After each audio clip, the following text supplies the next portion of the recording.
दोस्तों नमस्कार। RPSC exams YouTube channel में आप सभी का स्वागत है।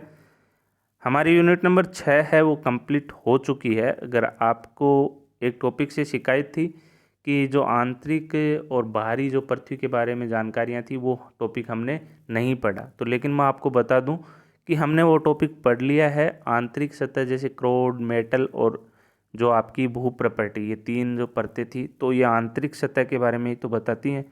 दूसरी बात जो बाहरी है जैसे जलमंडल पढ़ा है, स्थलमंडल, वायुमंडल, चट्टानें वगैरह है, ये सब चीज़ें पढ़ी हैं तो ये बाहरी सतह के बारे में बताती।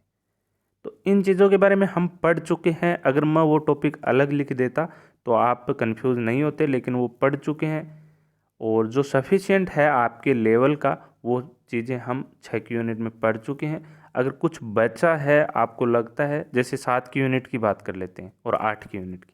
7 की यूनिट है संसाधन एवं विकास और 8 की यूनिट है भूगोल भारत का और संसाधन। तो संसाधन अब 7 की और 8 की यूनिट में अलग अलग पढ़ेंगे क्या? जैसे जल संसाधन है तो इसमें भारत का भी साथ ही लेंगे, तो 7 की और 8 की यूनिट साथ साथ पढ़ेंगे जैसे आसानी से समझ में आ सके। अब दूसरी बात जल संसाधन है। अब आपके यहाँ अफवाह तंत्र नहीं दे रखा, जैसे नदियाँ नहीं दे रखी, लेकिन वो जल संसाधन में है, तो हम उनके बारे में सामान्य जानकारी हासिल करेंगे कि पिछली बार आपकी नदियाँ टॉपिक नहीं था लेकिन क्वेश्चन पूछा गया था, वो राजस्थान के संदर्भ में होगा। लेकिन अब की बार अगर भारत से पूछ लेता है तो इसमें भी कोई अतिशयोक्ति नहीं होनी चाहिए कि आपका टॉपिक है जल संसाधन, तो जल संसाधन में सभी आते हैं, तो हम इनके बारे में पढ़ेंगे ज़रूर। तो शुरुआत करते हैं। आज आपकी यूनिट नंबर 7 और 8 कंबाइंड रूप से पढ़ेंगे, सभी टॉपिक पढ़ेंगे, कुछ भी नहीं छोड़ेंगे, बस आप पढ़ते रहिए। तो पहला टॉपिक है जल संसाधन। पृथ्वी के कुल भूभाग पर 71% जल है और 29% पे स्थल है। टोटल जो 100% आपकी पृथ्वी है उस पर सर्वाधिक मात्रा में जो जल है 71% और 29% भाग पे स्थल है।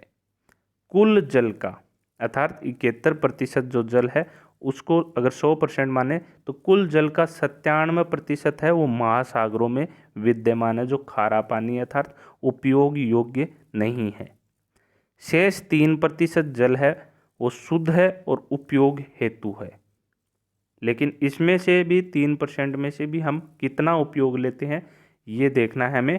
3% जल का भी हम 69% है वो कितना है? भूमिगत जल है। 69% भूमिगत जल है और 30% हिम रूप अर्थात बर्फ में विद्यमान है। तो बर्फ वाला भी हमारे काम में नहीं है। भूमिगत जल अपन कुछ हद तक काम लेते हैं। 1% जल है नदी, तालाब, नहरों आदि के रूप में, और इसी 1% जल का उपयोग हम पेयजल व सिंचाई के रूप में करते हैं जो शुद्ध है। अब हम जल संसाधन आपके कौन कौन से हैं उनके बारे में पढ़ेंगे। आपके जो नदियां टॉपिक है वो नहीं दे रखा, अफवाह तंत्र, अफवाह तंत्र नहीं दे रखा, लेकिन पढ़ेंगे जरूर, क्योंकि पिछली बार राजस्थान से नदियों से एक क्वेश्चन उठाया गया था, तो क्या पता जल संसाधन में ही नदियां आती हैं तो यहाँ से क्वेश्चन पूछ सकते हैं। परियोजनाएं जो बहुउद्देशीय परियोजनाएं हैं आपकी, उन सब के बारे में पढ़ेंगे। कुछ नहरें हैं इम्पोर्टेंट इम्पोर्टेंट, उन सब के बारे में पढ़ेंगे। तो शुरुआत करते हैं आज भारत की नदियों से। विश्व की नदियां हम पढ़ चुके हैं, तो भारत की नदियों को 3 भागों में बांटा गया है। एक तो हिमालय से निकलने वाली नदियां, कहाँ से? हिमालय से निकलने वाली नदियां। दूसरी है प्रायद्वीपीय भारत की नदियां और तीसरी है अंतः स्थलीय प्रवाहित नदियां।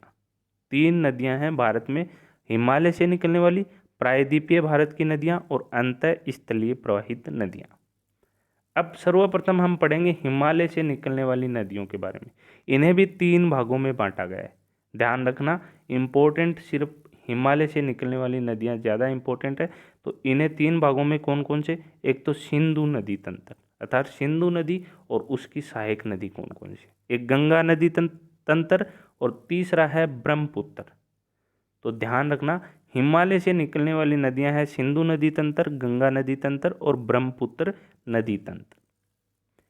अब सिंधु नदी तंत्र के बारे में आज हम डिस्कस करेंगे, तो आपको ध्यान से पढ़ना है। सिंधु नदी तंत्र में जो सहायक नदियां हैं उनको एक ग्राफ के द्वारा प्रदर्शित किया गया है जिससे आपको आसानी से समझ में आ सके। सिंधु नदी की जो सहायक नदी है वो चिनाब नदी है। देखना, यहाँ आपकी सिंधु नदी है और सिंधु नदी की जो ग्राफ में दिखा रखा है कौन सी है सहायक नदी, चिनाब नदी है। और चिनाब की दो सहायक नदियां हैं, एक तो झेलम है और एक रावी है। ग्राफ में ध्यान से देखना कि मैंने तीर के निशान लगा रखे हैं, तो चिनाब की सहायक नदियां झेलम है और रावी है। नेक्स्ट है व्यास और सतलज नदी। व्यास नदी किसकी सहायक नदी है, सतलज नदी की सहायक है। और सतलज नदी किसकी सहायक है, चिनाब की। और चिनाब किसकी है, सिंधु नदी की।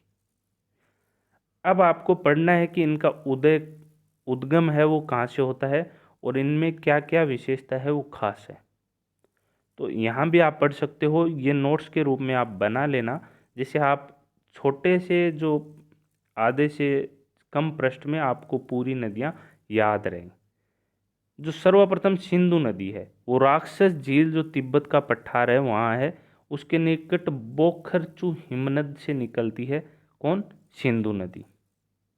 चीन में तिब्बत के पठारी भूभाग में राक्षस झील के निकट बोखरचू हिमनद से निकलती है।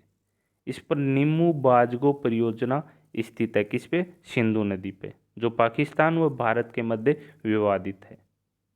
झेलम नदी निकलती है बेरीनाग का झरना, झेलम, ध्यान रखना, झेलम झरना किसका, बेरीनाग का, और कहाँ स्थित है, जम्मू कश्मीर से।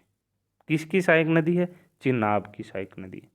रावी नदी किसकी, रोहतांग दर्रे से निकलती है, कहाँ है, हिमाचल प्रदेश। अब यहाँ आपको क्वेश्चन पूछ सकता है कि रोहतांग दर्रे से किस नदी का उद्गम होता है, तो रावी नदी का होता है। अब रोहतांग दर्रा कहाँ स्थित है, तो हिमाचल प्रदेश। चिनाब नदी बारालापचा के दर्रे से निकलती है, कहाँ स्थित है, हिमाचल प्रदेश। और इस पे जो चिनाब पे जो परियोजना है वो बगली हार परियोजना है, जो भारत व पाकिस्तान के मध्य विवादित है। ध्यान रखना, चिनाब की दो सहायक नदियां हैं, झेलम और रावी। सिंधु की चिनाब नदी सहायक है। व्यास है वो सतलज की है, सतलज है वो चिनाब की है। अगर आपने इस चित्र को ध्यान से देखा है तो कभी भी नदियां नहीं भूलोगे, और आगे की जो नदियां हैं वो भी पढ़ेंगे तो नदियां नहीं भूलोगे आप।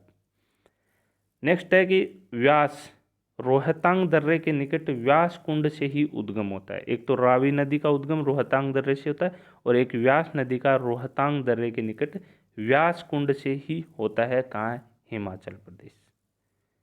सतलज नदी जो आपकी तिब्बत के पठारी भूभाग में राक्षस झील है, वहाँ से सतलज नदी का उद्गम होता है। तो ये बातें हैं कि कौन सी नदी कहाँ उद्गम होती है। अब पढ़ लेते हैं इनके बारे में विस्तार से। अगर आप नक्शे में देखना चाहो तो भारत का ये नक्शा है, तो यहाँ जो चीन का राक्षस झील है, राक्षस झील है, उससे कौन सी नदी उद्गम होती है, ये सिंधु नदी है। अब यहाँ से ही सतलज नदी का उद्गम होता है, और सतलज नदी मिलती है कहाँ, चिनाब में जाके। ये आपकी चिनाब नदी है, और चिनाब झेलम नदी का जो उद्गम होता है वहाँ से ये चिनाब में मिलती है। तो आप इसको भारत के मानचित्र में भी डिनोट कर सकते हो। अब इनके बारे में विस्तार से पढ़ लेते हैं कि कौन कौन सी नदियाँ क्या क्या हैं। पहली है सिंधु नदी। उद्गम कहाँ से होता है, तिब्बत के पठारी क्षेत्र में राक्षस झील के निकट बोखरचू हिमनद से होता है। उद्गम कहाँ से होता है, तिब्बत के पठारी क्षेत्र में एक राक्षस झील है, उससे इसका उद्गम होता है बोखरचू हिमनद से।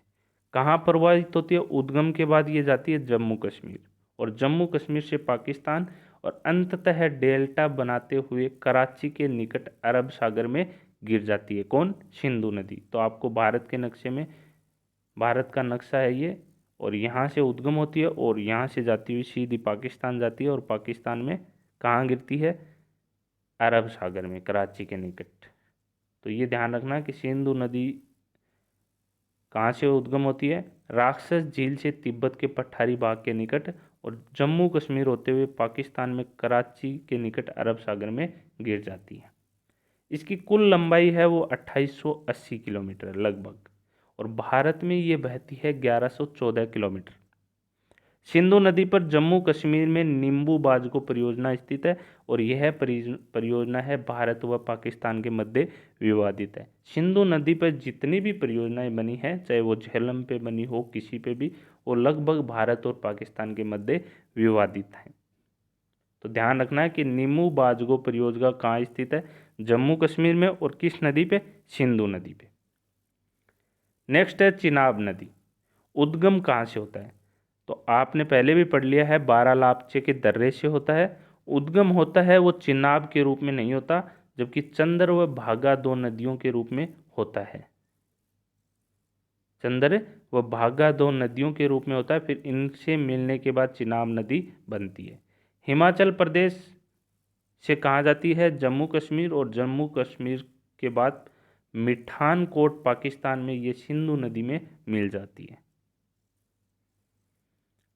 अब आपकी जो नदी है पहली जो सिंधु पड़ी थी, वो यहाँ राक्षस झील से उद्गम होते जम्मू कश्मीर, और जम्मू कश्मीर में पाकिस्तान में कराची के निकट अरब सागर में गिर जाती थी। लेकिन चिनाब नदी हिमाचल प्रदेश बारालापचे के दर्रे से उद्गम होता है और वहाँ से जम्मू कश्मीर जाती है, फिर मिठानकोट पाकिस्तान में सिंधु नदी में मिल जाती है। तो ध्यान रखना, चिनाब नदी वो किसकी सहायक नदी है? चिनाब नदी की। बगलीहार परियोजना स्थित है किस नदी पे? चिनाब नदी पे। और कहाँ स्थित है? जम्मू कश्मीर में, भारत व पाकिस्तान के मध्य विवादित है। बगलीहार परियोजना जम्मू कश्मीर में स्थित है, चिनाब नदी पे। नेक्स्ट है झेलम नदी, उद्गम कहाँ से होता है? बेरीनाग के झरने से। कहाँ है? जम्मू कश्मीर।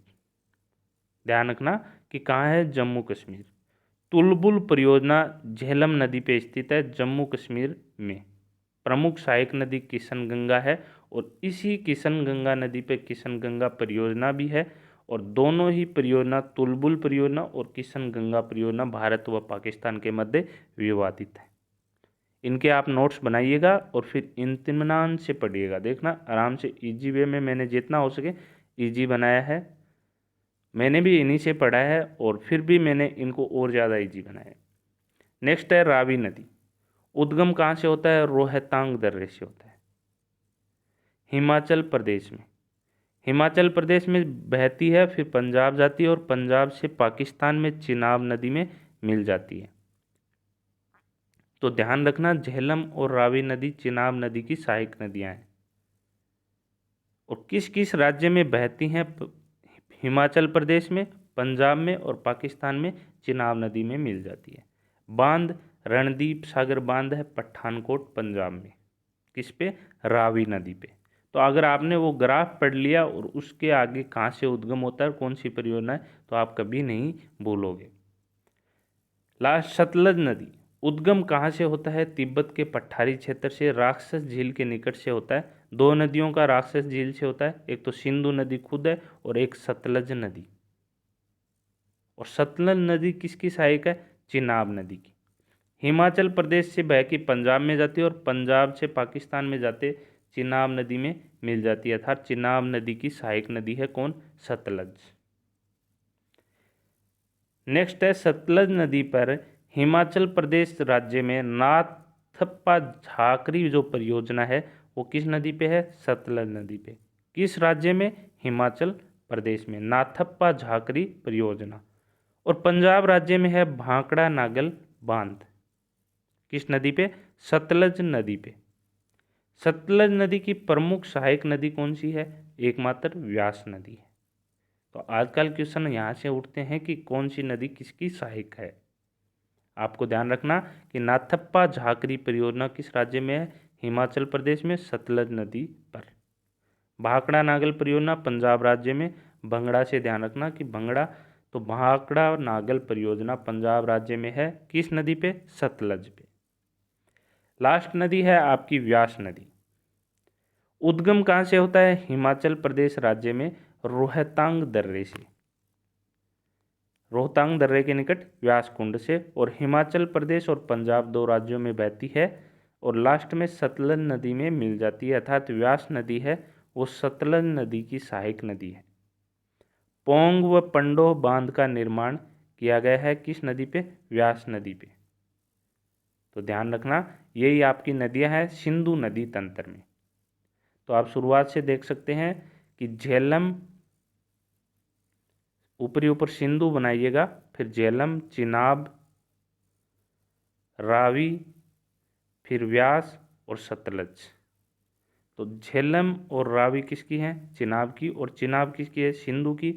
और व्यास किसकी है? सतलज की। और सतलज किसकी है? चिनाब की। ऐसे ध्यान रख सकते हो। फिर सिंधु नदी का उद्गम राक्षस झील से, फिर किसका? झेलम नदी का उद्गम जो झरना है उससे, शेषनाग के झरने से होती है। इस प्रकार आपको इनको याद करना है कि सतलज नदी का कहाँ से होता है। और भारत के नक्शे में भी आप डिनोट कर सकते हो कि भारत का नक्शे में कौन कौन सी नदी किस प्रकार, आप कभी नहीं भूलोगे। और आपको ये ग्राफ बना के दिखाया, ये तो ज़रूर याद करना है। चिनाब नदी बारालापचा के दर्रे से, और रावी और जो आपकी व्यास नदी है ये कहाँ से? रोहतांग दर्रे से। तीन आपको ध्यान रखना है कि रोहतांग दर्रे से दो नदियों का उद्गम होता है, रावी और व्यास से। और सतलज और सिंधु का सह राक्षस झील से, चिनाब का बारालापचे के दर्रे से, और झेलम का झरने से, शेषनाग का झरना है। तो ये ध्यान रखना, चिनाब, रावी, व्यास हिमाचल प्रदेश से उद्गम होती हैं। सतलज कहाँ से होती है? राक्षस झील तिब्बत के पठार के निकट, और सिंधु भी होती है। लेकिन झेलम है वो बेरीनाग का झरना कहाँ है? जम्मू कश्मीर में। एक नदी झेलम है सिंधु नदी तंत्र में, वो जम्मू कश्मीर से। चिनाब, रावी और व्यास हिमाचल प्रदेश से, और ये दोनों राक्षस झील तिब्बत के पठार के निकट स्थित है, वहाँ से। तो इस प्रकार आप इनको नोट्स बना के याद कर सकते हो, और फिर बताना कि अगर किसी प्रकार की प्रॉब्लम हो तो हम इनको और ईजी बनाने की कोशिश करेंगे। मैं उम्मीद करता हूँ आप सभी को समझ में आया होगा। और जो भी दोस्त फर्स्ट बार चैनल पे हैं, सब्सक्राइब ज़रूर करें, जिससे आपको आगे के नोटिफिकेशन मिलते रहें। धन्यवाद।